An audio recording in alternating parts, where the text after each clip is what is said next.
ये ना हमेशा होता है मैं दूसरा ऑन कर रहा हूँ, माइक बंद कर कि दो। आदमी जब कुछ तैयारी करके आता है माइक बंद कर दो तो बहुत कम समय में वो अपने पूरे पॉइंट्स कन्वे कर पाता है, लेकिन कई बार जब इस तरीके के फैसले अचानक सुनाई देते हैं जिसमें कि एक घबराहट भी होती है, रोंगटे भी खड़े होते हैं, इच्छा भी होती है, लगता भी है कि क्या वाकई में हम इसे कर पाएंगे, तो उस टाइम पे जो पुराने दिमाग में बैठी हुई स्क्रिप्ट होती है वो ना सब छूट जाती है।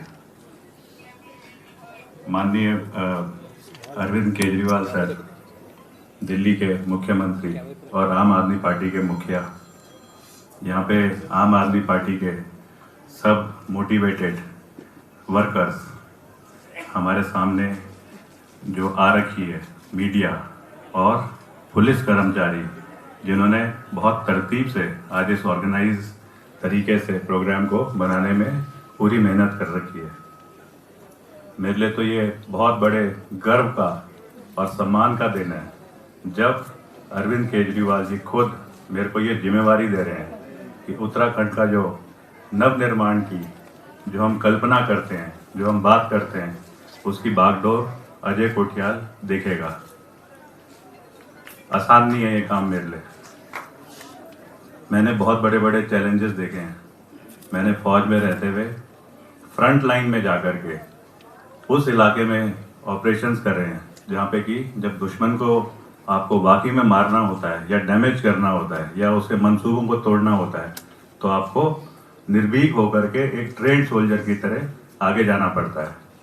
मेरे को ये समझ में आता है कि आज अगर उत्तराखंड के नवनिर्माण की बात करें तो यहाँ की फ्रंट लाइन इस नवनिर्माण में जो रुकावटें आती हैं वो फ्रंट लाइन है राजनीतिक एक फील्ड, और राजनीतिक फील्ड भी वैसा कि जिसके जरिए आप गवर्नेंस के अंदर घुस सको, सरकार के अंदर घुस सको और उसके बाद एक इफेक्टिव मॉडल बनाओ जो कि 21 साल पहले, 20 साल पहले जब उत्तराखंड यूपी से अलग बना था तो सबकी ना कल्पना थी।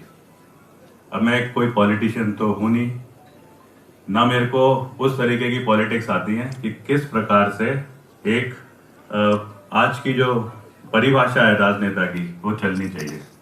तो मैं कई बार सोचता था कि जब मैं 2013 में नेहरू पर्वतारोहण संस्था उत्तरकाशी में पोस्टिंग आया इंडियन आर्मी से डेपुटेशन में, और इत्तेफाक है जो होना नहीं चाहिए कि सबसे बड़ी ट्रेजेडी केदारनाथ डिजास्टर वो उत्तराखंड में आया मेरे ठीक 2 महीने के बाद जब मैंने ज्वाइन करा। क्योंकि माउंटेनियरिंग इंस्टीट्यूट का प्रिंसिपल था तो मेरा टास्क तो आना ही था कि कहीं ना कहीं रिस्क्यू और डिजास्टर के सब्सिक्वेंट जो फर्क होते हैं उनको कैसे एड्रेस करा जाए। अब उस बीच में 2014 मार्च से जब केदारनाथ पुनर्निर्माण का काम हमको सरकार ने दिया, ये समझते हुए कि जो कंस्ट्रक्शन कंपनी थी गवर्नमेंट की, उन्होंने बोला था कि यात्रा को अगले 5 साल तक रोक दो, और मैं एक इंजीनियर भी नहीं था तो मेरे को ये जरूर समझ में आया कि जो महिला शक्ति आज भी जब मेरे को मिलती हैं तो बहुत आशीर्वाद और बहुत मेरे अंदर जज्बा पैदा करती हैं। उन महिला शक्तियों ने उस समय अपने लड़कों को, युवाओं को ये बोला था कि अगर ये कर्नल केदारनाथ के अंदर जाने की इच्छा रख रहा है और कोशिश कर रहा है तो तुम घर में क्यों बैठे हो, तुम साथ में क्यों नहीं आते हो। जब उस टाइम पे मेरे को ex serviceman, x paramilitary forces, Uttarakhand police, SDRF इन्होंने मिलकर के एक बहुत स्ट्रॉन्ग सपोर्ट दिया, तो आज मेरे को वो देख करके एक चीज समझ में आती है, इन सब टीमों का अगर एक तरतीबवार बॉन्डिंग बनाया जाए तो उत्तराखंड में ऐसा कोई काम नहीं है जो नामुमकिन है। जब मैंने यूथ फाउंडेशन, एक संस्था जो अभी अरविंद केजरीवाल जी बोल रहे थे, जिसने युवाओं को रोजगार देने का एक जरिया बनाया, जब उसकी शुरुआत करी तो शुरू में मेरे को नहीं पता था कि इसका नाम यूथ फाउंडेशन पड़ेगा। तब तो हम अपनी तनख्वाह से कुछ लड़कों को ट्रेन करते थे, लेकिन धीरे धीरे कैसे युवाओं ने अपनी ताकत को मेरे छोटे से आइडिया को समझते हुए इस तरीके से प्रोजेक्ट करा कि धीरे धीरे अपनी इच्छा से, अपनी मेहनत से वो भर्ती होते गए और इस संस्था का नाम पड़ गया यूथ फाउंडेशन। अब मेरे को ये तो समझ में आ गया कि अगर वाकई में उत्तराखंड में अच्छाई करनी है, वो सोच को लेके आना है आगे, जो कि शुरू में उत्तराखंड के आंदोलनकारियों ने, उत्तराखंड की महिलाओं ने, इन्होंने एक बहुत बड़ा आंदोलन करा था उत्तराखंड बनाने के लिए। अगर उस सोच को लाना है तो कहीं ना कहीं कोई तरीका होगा, पर मेरे को ना समझ में नहीं आता था। तब मैंने अरविंद केजरीवाल सर के काम करने के तरीके को, दिल्ली गवर्नमेंट के गवर्नेंस के मॉडल को, कैसे दिल्ली गवर्नमेंट ने उस यूनियन टेरिटरी में, जहाँ पे कि सरकार के पास में पावर भी नहीं होती, केंद्र के पास सारी पावर है ज्यादातर, वहां पे इफेक्टिव मॉडल बनाए, एम्प्लॉयमेंट के इफेक्टिव मॉडल बनाए, एजुकेशन के इफेक्टिव मॉडल बनाए, हेल्थ के। और ये वो वाले मुद्दे हैं जो आज उत्तराखंड में सबसे ज्यादा जरूरत थी। जब ये वाली चीजें मैंने देखी तो मैंने आम आदमी पार्टी का दिल्ली का गवर्नेंस मॉडल, अरविंद केजरीवाल जी कैसे उसे यकीन करते हैं, उसको देख के फॉलो करना शुरू करा। और मेरे को समझ में आया कि अगर मैं इस मॉडल को ट्राई करूं प्रॉपर सर की एडवाइस और गाइडेंस में, तो उत्तराखंड में भी उतनी ही ताकत है और उतना ही जज्बा है कि हम ना ये सब चीजें कर सकते हैं। हमने पॉलिटिकल पार्टी ज्वाइन कर ली, आम आदमी पार्टी, और अभी हम जगह जगह भ्रमण कर रहे हैं। हमें दिखाई देता है, हमें समझ में आता है कि अगर युवा आज जागरूक हो रखा है, अगर युवा बहुत ज्यादा ताकत रखता है, अगर युवा हमारी आंख में देख करके इस उम्मीद से हमसे पूछने की कोशिश करता है कि सर मेरे में तो सारी ताकत है, मेरे में तो सारी इच्छा है, आपके अंदर इतना एक्सपीरियंस है, आपने आम आदमी पार्टी ज्वाइन करी है जो कि दिल्ली में अपने को साबित कर चुकी है, तो क्यों नहीं आप हमको एडवाइस करोगे कि कैसे हमारे को भविष्य में एक अच्छा यूथ बनना चाहिए, एक अच्छा अपना रोल प्ले करना चाहिए उत्तराखंड और देश के निर्माण के लिए। तो मेरे को ये ताकत समझ में आई जब महिलाओं ने मेरे को बोलना शुरू करा कि बेटे हमारे अंदर ना बहुत इच्छा है, खाली ये है कि हमें जानकारी नहीं है, और हमारे बच्चों को तुम किस तरीके से रोजगार दे सकते हो और उम्मीद कर रहे हैं तुमसे। तो मेरे को दिखा ये एक बहुत स्ट्रांग फोर्स है। एक्स सर्विसमैन 15 साल नौकरी करके, 18 साल नौकरी करके, 21 साल नौकरी करके अलग अलग रैंक में वापस आ जाता है। एक्स पैरामिलिट्री फोर्सेस के जो सोल्जर्स हैं, उन्होंने कौन सी ऐसी जगह है जहाँ पे नौकरी नहीं करी है, जो आज अगर मैं कहूँ उत्तराखंड बहुत छोटा सा है, अगर उनके एक्सपीरियंस को हम यूज कर सके। कहीं पे बहुत बड़ी आपदाएं आती हैं, वहाँ पे ये लोग लोगों को बचाने के लिए जाते हैं। लॉ एंड ऑर्डर ये लोग यकीन करते हैं, समाज में काम करना ये लोग यकीन करते हैं। ये सब उत्तराखंड के अगर मॉडल हैं, और मैं अगर सोचता हूँ कि मैंने वाकई में उत्तराखंड के नव निर्माण को देखना है, और मेरे को लगता है कि कहीं ना कहीं थोड़ी सी हिचकिचाहट रहती है मेरे अंदर, तो मैं जरूर जानता हूँ, क्योंकि आप लोगों ने मेरे को कहीं ना कहीं छोटी छोटी इंटरेक्शन के दौरान ऐसे हौसले दिए हैं कि कर्नल साहब हम आपके साथ में हैं, खाली एक चीज़ है, आप घबराना मत, आप आगे बढ़ते रहो। और हम धीरे धीरे करके एक शब्द जो अरविंद केजरीवाल ने बोला था, भोले का फौजी, भोले के फौजी की टीम बनते रहेंगे और आगे उत्तराखंड का नवनिर्माण होता रहेगा। मैं अरविंद केजरीवाल सर को ये एश्योरेंस देना चाहता हूँ और साथ में रिक्वेस्ट भी करना चाहता हूँ कि जिस प्रकार से आपने उत्तराखंड की तरफ बहुत सीरियस तरीके से देखना शुरू करा है और स्टडी करना शुरू करा है कि उत्तराखंड में क्या क्या उम्मीदें हैं, उत्तराखंड को कैसे और बेहतर बनाया जा सकता है, जिस तरीके से आप हर महीने यहाँ पे आ रहे हैं, जिस प्रकार से आप यहाँ पे आ रहे हैं, तो खाली एक हाथ जोड़ने वाली विजिट करने नहीं आ रहे, आप हर बार आ रहे हैं तो एक नया कैंपेन हमें समझा रहे हैं, जो कि जब समाज को समझ में आएगा और उसको जब ग्राउंड पे हम लोग जिस दिन सरकार बनेगी उस दिन इम्प्लीमेंट करेंगे, तो इसमें तो सर के यहाँ से जितनी बार आएंगे हम सबका हौसला बढ़ेगा, हम सबको ना डायरेक्शन मिलती रहेगी किस प्रकार से हमने आगे बढ़ना है। आज एक कैंपेन चल रहा है बिजली का, मेरे को इस तरीके की इनपुट आ रही है, मैं बड़ी प्रैक्टिकल बात इस फोरम से अगर शेयर करूं कि हमने बोला 300 यूनिट बिजली, तो लोगों ने हमको बताया सर ये बिजली आप हमको फ्री नहीं दे रहे हो, ये हमारे हक की बिजली है। कि टिहरी डैम पूरा का पूरा विस्थापित हुआ क्योंकि वहां पे पानी की एक झील बननी थी ताकि ग्रेविटी से उस पानी से बिजली पैदा हो सके। लोगों की भावनाएं, अपनी थात, अपनी जो देवताओं के मंदिर होते हैं जहाँ पे हमारे उनके दादा परदादा सब रहते थे, वो छोड़ते हुए क्या भावनाएं उनके अंदर रही होगी। उस टाइम पे कुछ कंडीशन दी गई कि तुम विस्थापित तो हो रहे हो, लेकिन तुमको कुछ सुविधाएं दी, मूलभूत सुविधाएं दी जाएंगी, जिसमें से एक थी कि बिजली बगैर पेमेंट की होगी। आज तक नहीं मिली है।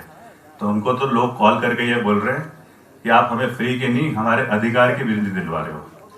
जब यहाँ से बिजली के जब रजिस्ट्रेशन होने शुरू हुए और कुछ लोगों को कॉल करी गई, आप बताइए, तो कहते हैं कि वैसे तो ना हमारे घर में 300 यूनिट नहीं 180 यूनिट ही लगती है बिजली की, लेकिन आप हमें 300 यूनिट इसलिए दोगे क्योंकि हमारे जो पहाड़ों में घर होते हैं वो इस प्रकार से होते हैं कि आसपास जंगल होते हैं, थोड़े बहुत झाड़ियां होती हैं और उन झाड़ियों में सांप बिच्छू रहते हैं। हमें पता भी नहीं चलता कब हमारे घर में सांप बिच्छू घुस गए। हमारे घर के सामने छोटा सा बरामदा होता है, बच्चा वहां पे खेल रहा होता है, अचानक बाघ आता है और बच्चे को उठा के लेके चले जाता है। अगर 300 यूनिट में से 180 यूनिट हमारे घर के अंदर लग रही है, बिजली खपत हो रही है, इस्तेमाल हो रही है, तो बाकी 120 यूनिट हम अपने घर के बाहर लगाना चाहते हैं ताकि हमें दिख सके वो सांप बिच्छू, वो बाघ जो है दूर से डरे, क्योंकि रोशनी में उसको आने की इच्छा नहीं होती। तो मेरा बोलने का मतलब ये था, इस तरीके के हमें रिस्पॉन्स मिल रहे हैं, इस तरीके से जो कैंपेन चलाया जा रहा है उसको और तरतीबवार ठीक भी करा जा रहा है। आज सर ने एक इतनी बढ़िया, इतनी भावना वाली घोषणा करी है कि हिंदुत्व के लिए अगर आध्यात्मिक कैपिटल उत्तराखंड होगी तो क्या इसका असर नहीं आएगा। हम देखें, अगर बगैर घोषणा की बात करें, हिमालय पूरे विश्व भर में नेपाल को छोड़ करके अगर मैं इंडिया की बात करूं, और क्योंकि मैं हिमालय में बहुत घूमा हूं अपनी नौकरी के दौरान, माउंटेनियरिंग के दौरान, सबसे बड़ा अंश जो हिमालय का है वो उत्तराखंड के अंदर है। इस हिमालय में पहले खाली फौज और देवी देवता बैठते थे। इस हिमालय में खाली भगवानों के इंसान होते थे, जैसे यमुनोत्री, गंगोत्री, केदारनाथ, बद्रीनाथ, न्याय का देवता गोलजू, ये सब स्थान इस हिमालय में होते थे। इस हिमालय से सबसे पावन नदियां निकलती थी, यमुना नदी, गंगा, गोमती। कहते हैं गंगा नदी की खासियत यह है, 99 पाप करो, डुबकी मारो और सारे पाप धुल जाते हैं। ये वो आध्यात्मिक, वो स्पिरिचुअल फीलिंग है इन हिमालय की तरफ। ये खींचता है इंसान को अपनी तरफ पूरी दुनिया से। हिमालय में पहुंचने के बाद अगर वो नदी की आवाज आती है और सामने पहाड़ दिखते हैं जिसके ऊपर बर्फ है, तो आदमी ना वैसे ही अंदर से साफ हो जाता है। तो अगर ये खासियतें इस हिमालय की हैं, यहाँ पे लोग आते हैं अपने को शांति देने के लिए।